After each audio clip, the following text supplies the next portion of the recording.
السلام علیکم نوی ویډیو سره تاسو خپل کلی وایو امید لرم چې تاسو ټول به ډېر خوشاله وئ ژوند په مزو کې مفتي سردار علي حقاني صاحب باندې حمله څنګه وشوله مفتي سردار علي صاحب په خپله خوله باندې ټول حقیقت ښکاره کړو که چېرې تاسو د مفتي سردار علي صاحب د خبرو نه ځان خبرول غواړئ زموږ دا ویډیو خامخا وګورئ چې پوره معلوماتو نه ځان خبر کړئ د نورو معلوماتي ویډیوګانو لپاره زموږ چینل سبسکرایب کړئ تر نشان ورڅخه خامخا ووهئ زموږ هر یوه نوې معلوماتي ویډیو تاسو ته په اسانۍ سره میلاویږي تېره ورځ ثوابۍ مانکي کې مفتي سردار علي حقاني صاحب باندې حمله دوستانو مفتي سردار علي حقاني صاحب وایي چې زما قاتل گرفتار شوی دی او زما قاتل طریقه بدترینه سزا میلو شي ځکه چې ما باندې الله تعالی ډېر رحم وکړو فضل یې راباندې وکړو چې زه الله تعالی بچ کړم هغه قاتل په ما باندې داسې حمله کړې وه چې هغه په ما باندې د مرګ حمله کړې وه چاقو یې راکې داسې رامندلې وو لکه څوک چې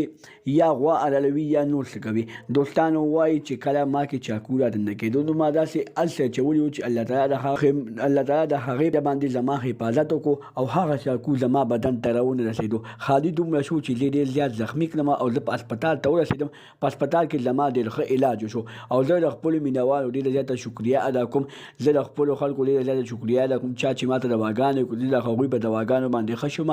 الله تعالی صحت راکړو ډېر ژر به تاسو ته واپس په بیاناتو کې رامخې ته شم دوستانو الله دې توجه مولا له صحت ورکړي او دغه قاتل طریقه بدترینه سزا میلو شي د نورو معلوماتي ویډیوګانو لپاره زموږ چینل سبسکرایب کړئ تر نشان ورڅخه خامخا ووهئ چې زموږ هر یوه نوې معلوماتي ویډیو تاسو ته په اسانۍ سره میلاویږي. والسلام.